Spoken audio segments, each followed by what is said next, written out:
Fai finta che parlate. Fai finta di essere serio.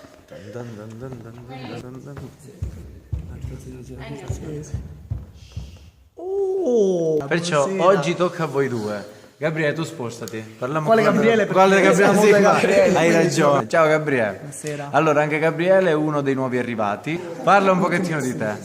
Ciao, sono Gabriele Bonetta, ho 18 anni. Non saprei. Non saprei. Sono senza parole proprio. Mi manca proprio Mi manca la parola. la parola. Però parli. Quindi parliamo, l'importante è riempire anche il video, riempire qualcosa di... Allora, parla un pochettino del tuo personaggio senza fare capire niente. Allora, il mio personaggio si basa, non si può dire però, sul, Sul servire. sul servire. Sul servire e fammi un accenno. Mi chiamo Rosario e basta.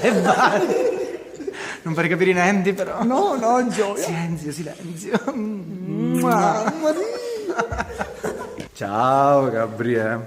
Salve a tutti, Allora. mi chiamo Gabriele.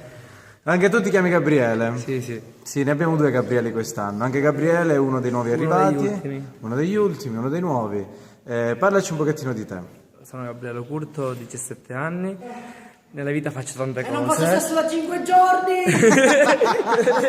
Nella vita faccio tante cose. Faccio il pasticcere, l'indagliatore, faccio tante cose. E anche E l'attore. anche l'attore, abbiamo- Ora anche sì, l'attore. Così posti! E insomma, parlaci un po' del tuo personaggio senza far Il capire mio niente. personaggio è una persona abbastanza elegante, di classe, ed è uno dei padroni di casa. Posso dire solo questo. Solo questo, solo Sì, questo. sì. Il lavoro?